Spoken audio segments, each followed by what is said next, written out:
Deadwood, Dakota Territory, summer of 1876. The town stank of sweat, gun oil, and cheap whiskey. Dust hung heavy in the air, clinging to every shirt collar, every throat, every boot that scuffed the crooked streets. In front of the Brass Mule Saloon, a crowd had gathered, not for a card game or a shootout, but for something far colder.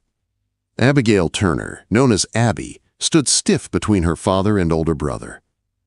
At 23, she had long been judged as useless. Too old to be a bride, too roughened by chores, too sharp of tongue to be sweet. Her father, Elias Turner, spat into the dirt and muttered, "She's no use to us. Can't land a husband, can't bring me a dowry, can't give me a grandson. One less mouth to feed is a blessing." Her brother Clive smirked cruelly. "You'll get a good worker out of her long as you don't mind a tongue sharper than a knife. She's too proud for her own good." Across from them stood Horace Greevy, the saloon keeper. His red, greasy face gleamed with sweat.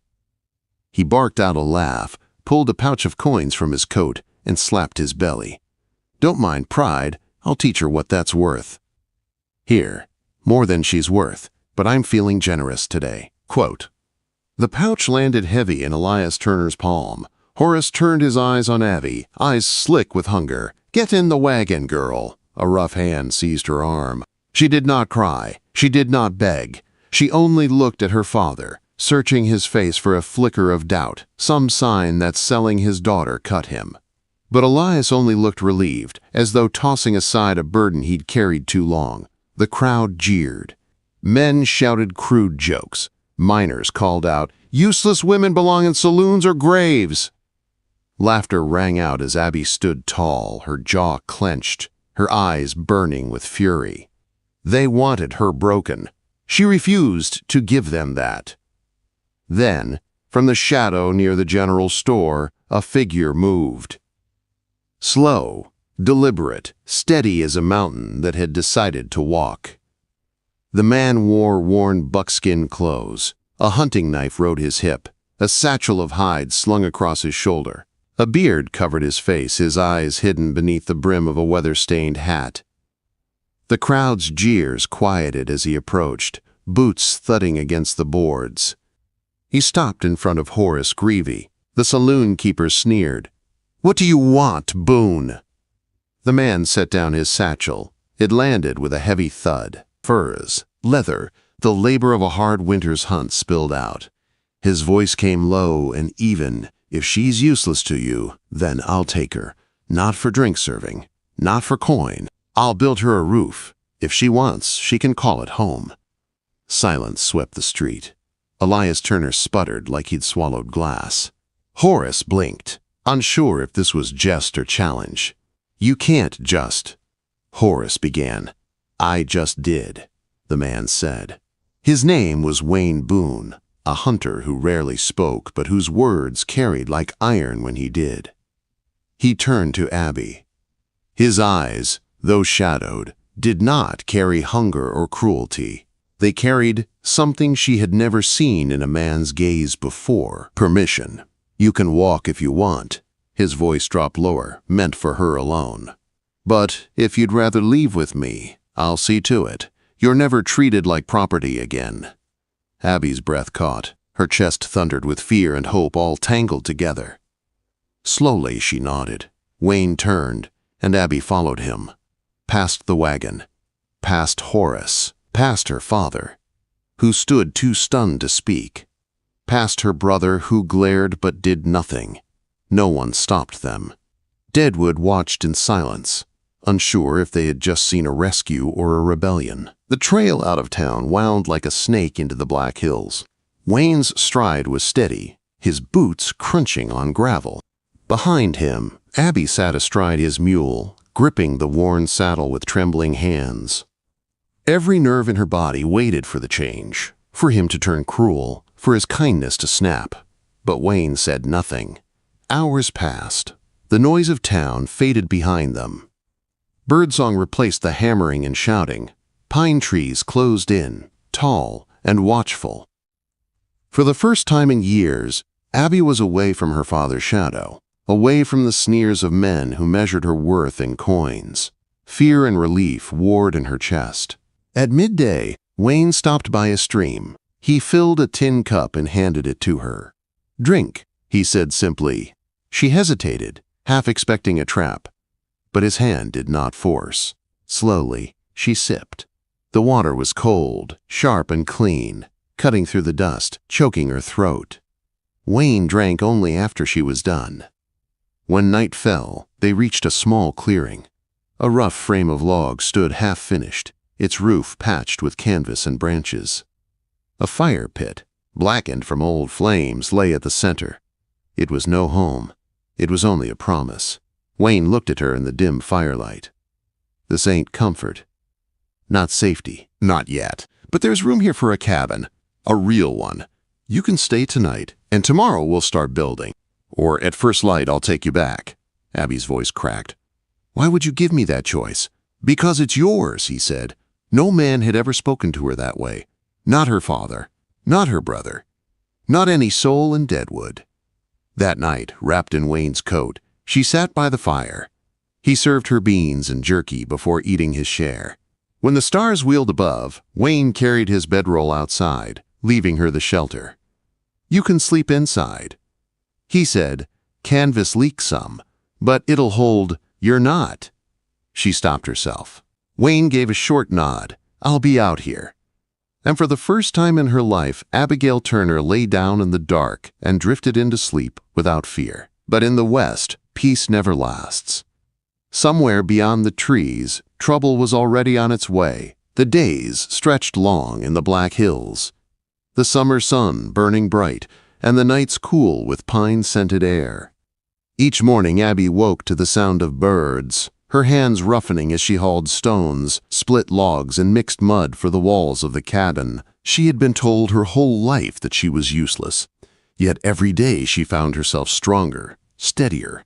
Wayne worked beside her in silence. He showed her how to brace beams with simple gestures, how to fit logs tight so no wind could slip through. He never barked orders, never mocked her mistakes.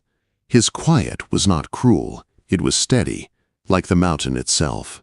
At night, they sat near the fire. He always served her food first, then himself, and when the stars filled the sky, he carried his bedroll outside, leaving her the shelter of the half-finished cabin. One evening, Abby finally broke the silence. "Were you always up here in the mountains?" Wayne shook his head. "Number. I was a carpenter.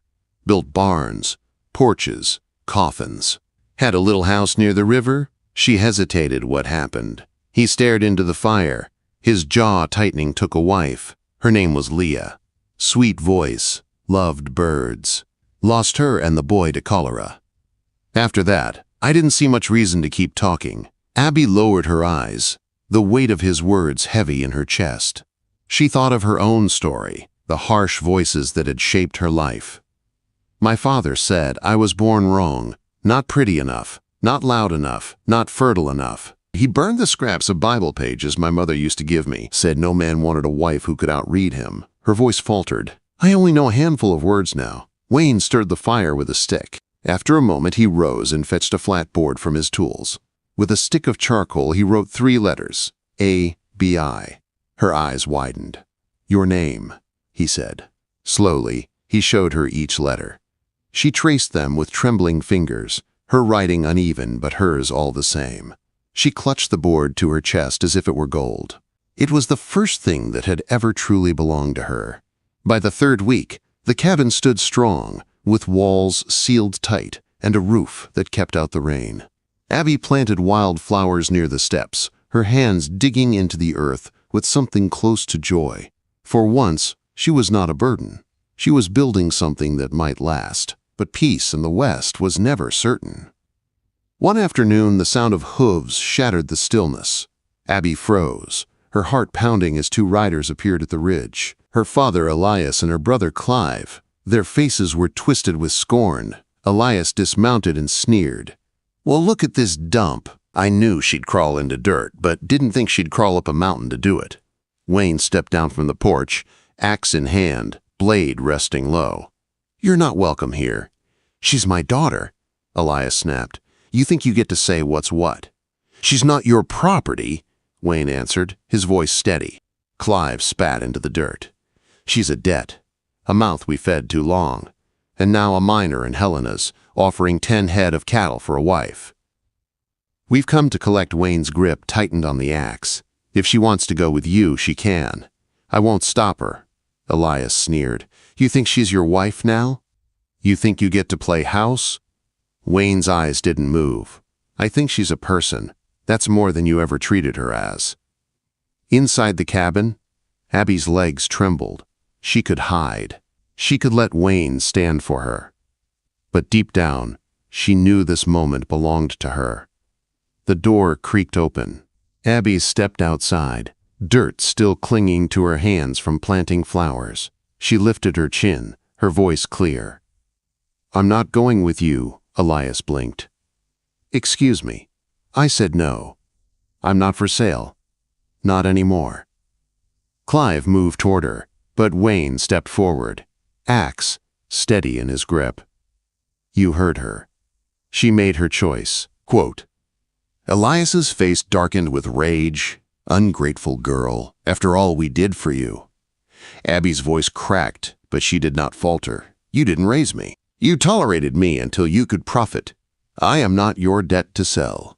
The words rang out into the clearing.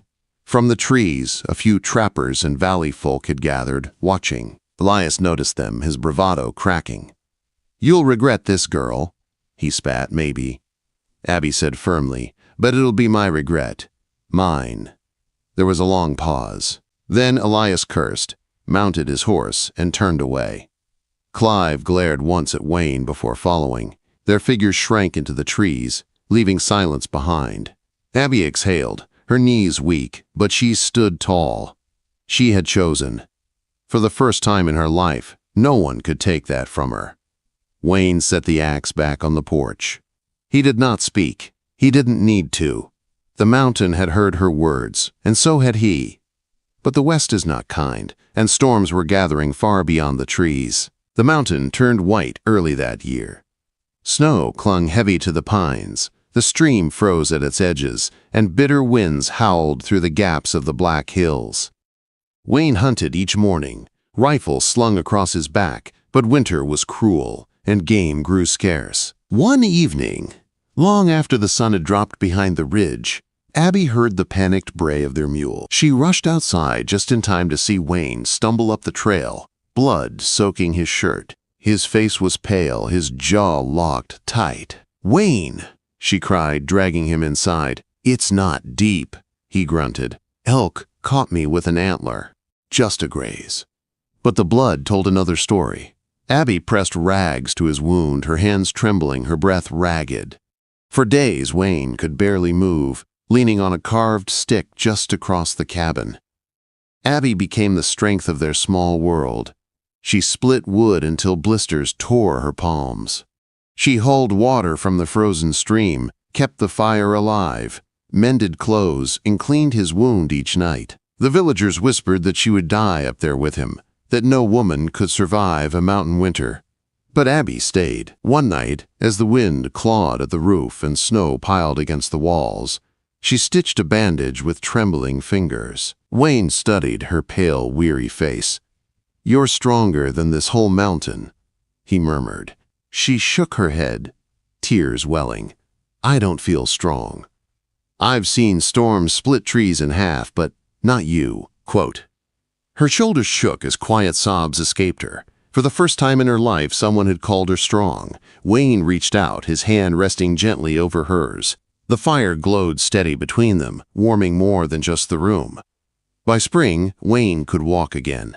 The snow melted, streams ran full, and wildflowers bloomed along the steps Abby had planted the summer before. One afternoon, 3 prospectors rode into the clearing. Their leader, Lyle, tipped his hat and handed Abby a folded paper. We've got a claim down in town. Need someone who can read receipts and keep ledgers. Pays fair, roof over your head. You'd be the first woman hired for brains, not just bed-warming. Abby's chest tightened. A real job. A chance to stand on her own, free from dependence. That night she sat by the fire, staring at the paper. Wayne carved cedar in silence.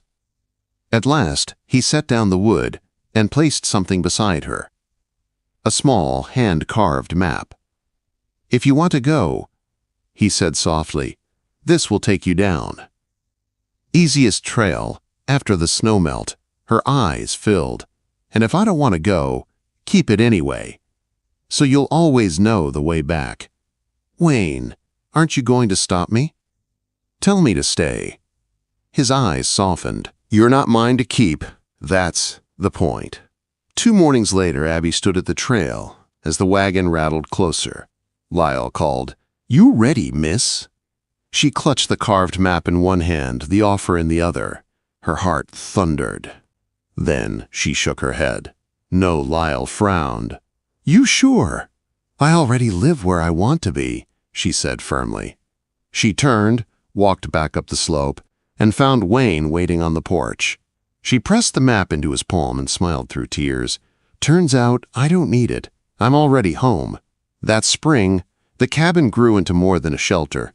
Wayne built a long wooden table, and Abby laid chalk and slate across it. Children from the valley came, carrying eggs and corn as payment for lessons. Mothers lingered at the door, listening as their little ones spelled their names for the first time. Abby's voice filled the cabin, teaching letters once denied to her. And when she looked up, she often saw Wayne watching from the porch, carving stools for the children, his quiet pride shining in his weathered face. On a Sunday morning, beneath the tallest pine, the valley folk gathered. Abby wore a white dress stitched from flour sacks, wildflowers braided in her hair. Wayne stood beside her in a clean shirt, beard trimmed neat. The children scattered petals at her feet, and a fiddle played thin but sweet. Abby took his hands, her voice steady. "I used to believe I was nothing, that my worth came only from what others could take from me. But this man built me more than a cabin. He gave me a place to stand, a name to carry, a life of my own." Choosing Wayne's voice cracked as he answered, "I've built many things in my life, barns, porches, coffins. But nothing was ever finished until her. Today, I call her my wife, not because she's mine, but because she made this place a home." The crowd cheered as Wayne slipped a hand-carved wooden ring onto Abby's finger. The forest itself seemed to still, as if even the pines bore witness. That night, the cabin glowed with firelight. Children whispered the alphabet at the long table. Chickens clucked softly under the porch. Abby wrote lesson plans by candlelight, while Wayne carved shelves for their growing home. Outside, the stars burned bright over the black hills. Inside, Abby smiled through tears. After a lifetime of being called useless, she had finally become something more: wife.